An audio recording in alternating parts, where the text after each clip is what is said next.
What is good, friends? Welcome back and thanks for watching. Guys, in this video I want to talk about two things. First of all, I want to talk about troop optimization or unit optimization, and I want to talk also about basic tactic. Okay, why troop optimization? Well, since version 5.0, the gap in power between units became out of control. Literally, before it was a matter of maybe a few buffs and a few gold parts making the difference, and now you have troops of 11 million, 20 million, 45 million.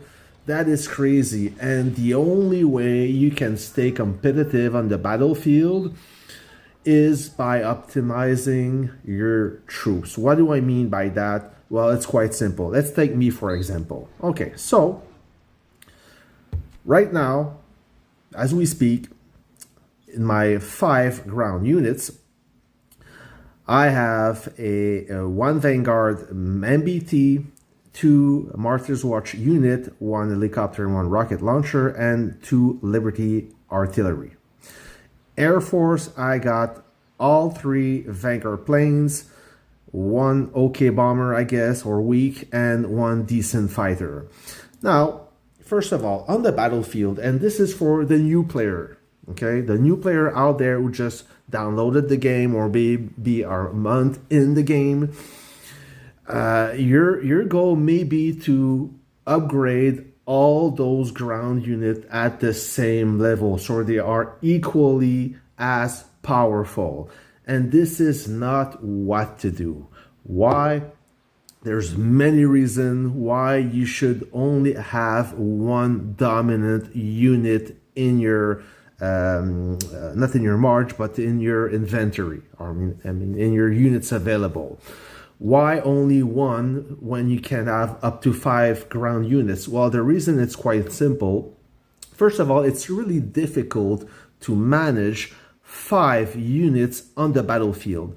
On very few occasions, you will use all those 5. Maybe when you want to siege a base or do base to base, but that's about it. And when you do base to base with all those 5 units, it's really hard to track every single unit who is getting targeted and which unit should you save and which unit should attack and so on. So you will lose a lot of troops if all your units are equally at the same level. They will all get destroyed quite fast. On the battlefield, to be efficient and to play smart, you should use only one unit. Put all your upgrades, your modifications, your parts, everything in that single unit, either a tank, helicopter, it doesn't matter.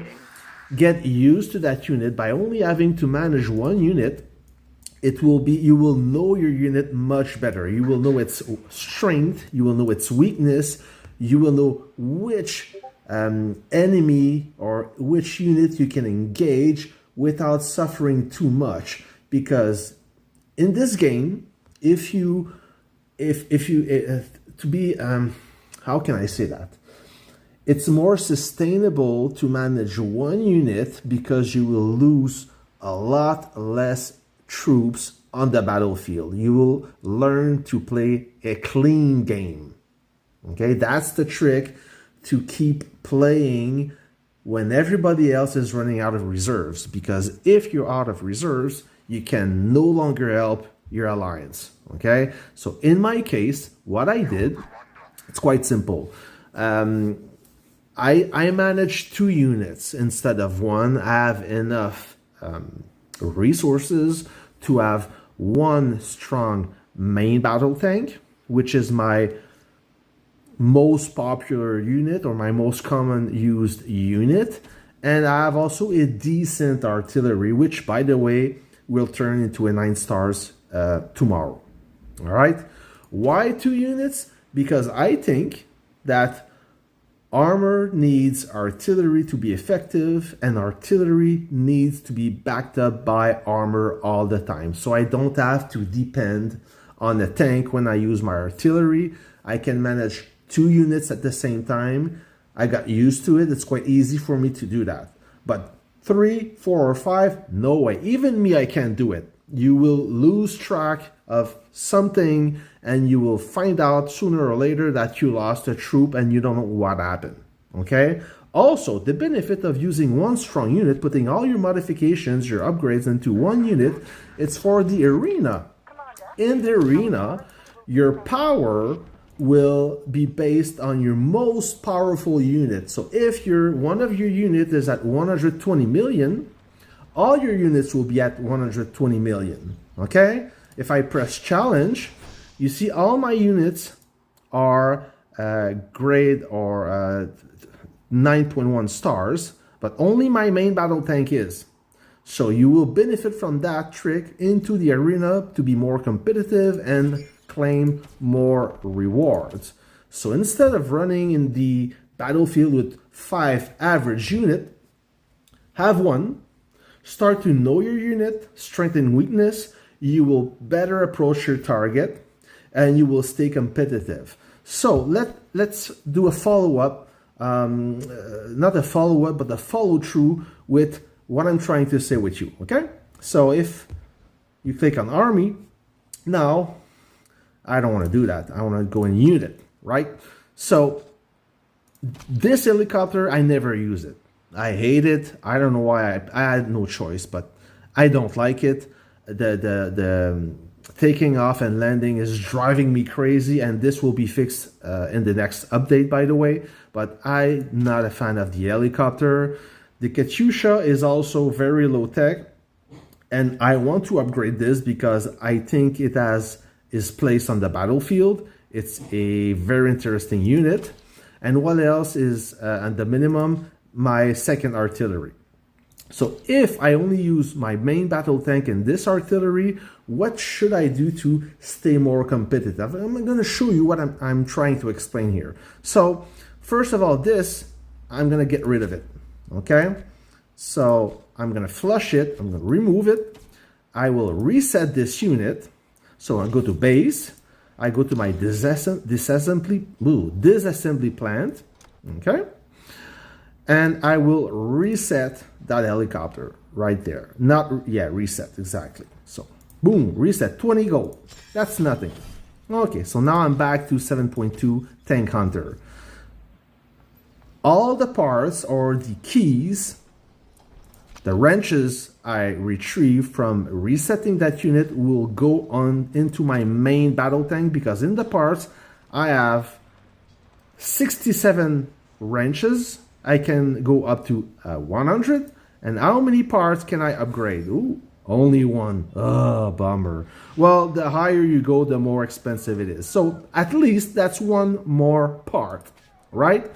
But so what I will do, because I'm not gonna remodify or reconvert my helicopter, okay? It's useless because I don't use it anyways. Instead, what I'm gonna do is, since I only have 4 Vanguard units, I'm gonna add another one, deploy, this guy. I'm not gonna train it because at this grade, this is a 7 stars, yep. At 7 stars, 7 golden stars, it has no place in the battlefield I am right now. It's way too weak, so I'm not gonna train it, because if I train it, I deploy it, I mean, I train it, and by mistake, I send it to the battlefield, it won't survive 1 second. So now, I was 217 million power, or around that. I dropped to 206 million power. You see on the upper left corner? Okay? That's normal. If I train, I'm going to gain a little bit more power, but this is not the goal here. Since this unit, I don't use it anyways, now I magically gained 5%? How's that? Look, right there, camp. Vanguard, it doesn't matter, I'm gonna choose Vanguard anyways. So, before I had 4 Vanguard units deployed. I had 8% damage resist and 8% damage. I added a 5th Vanguard unit, and I gained 7%. I thought it was 5, but it's 7%. I went from 8% to 15% despite lowering in power on paper. Okay, so this is quite deceiving for the enemy. They think that I'm a lower power guy, but actually I'm just not using my units. That doesn't give me any advantage. So this is how you optimize your troops to stay competitive on the battlefield, because with the difference in power now of all the units out there, you need to get everything you can in your advantage. Okay? I hope this is clear. Now, the next thing I want to talk about is basic tactic.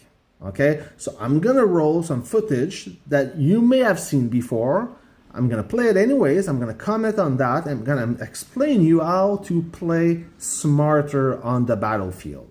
Okay, because this game is just about clicking units and attacking random units. There's some tactic behind it, so you can be a little bit more competitive, play a little bit cleaner, destroying more enemies, therefore helping your alliance. Okay, so let's roll this video and I will comment on this and I'll see you after. Okay, so in that footage, this is a basic setup. You see there's 3 armor, 1 medium, 1 super heavy, and 1 light. And there is a few artilleries behind them, which some of them are pre-charged. Now, the trick is to avoid artillery at all costs. You see this guy, the Joker Bori guy?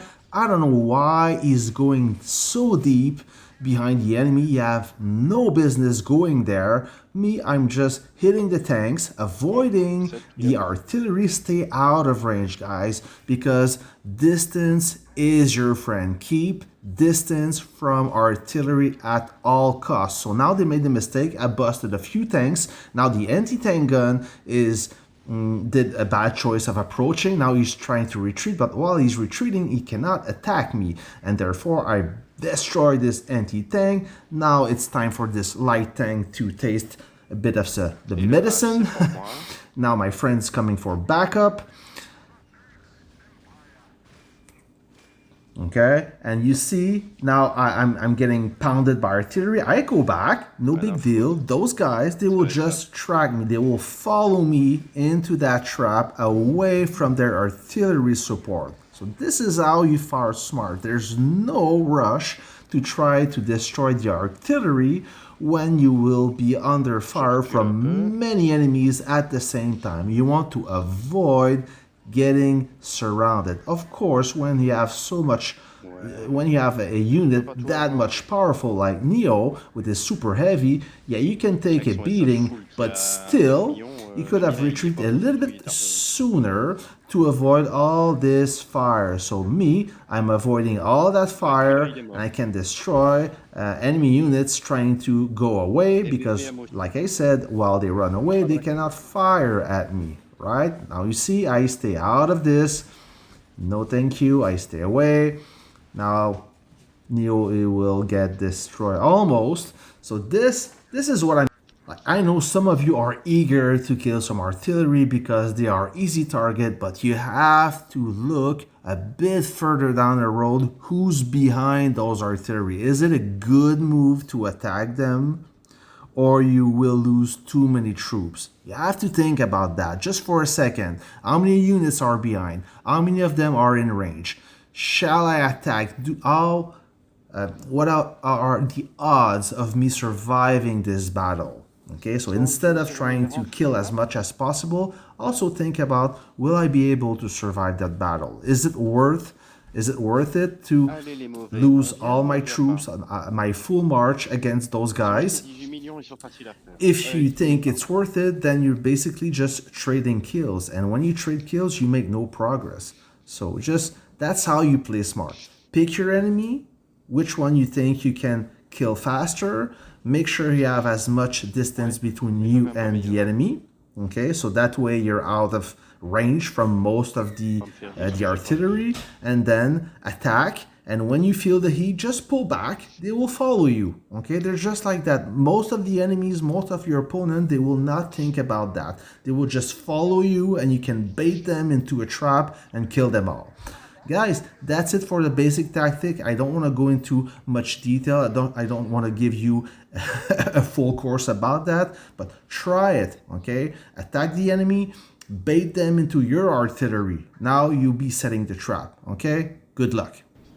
So guys, that is it. That's what I wanted to talk with you today. Some basic stuff, especially for the new guys. If you're not used to those little tricks, now you can learn the right way. For the old school guys, for the one playing since more than a year, maybe you're used to your technique, but listen, try this one. Not once, not twice. Try it 1,000 times until it becomes natural. You just need to open your mind a little bit. You cannot regret not trying it. Try it and report back. Did it help you? I hope it did. Guys, that's it for today. Tomorrow is the big day for us. It will be the Blockhouse opening day. There will be a lot of action. This will be the combat of our life. And I hope to capture as much footage as possible. I will gladly share it with you, with my comments, critic, and everything you need to know, all the good stuff. Guys, thanks for watching, and see you on the next video.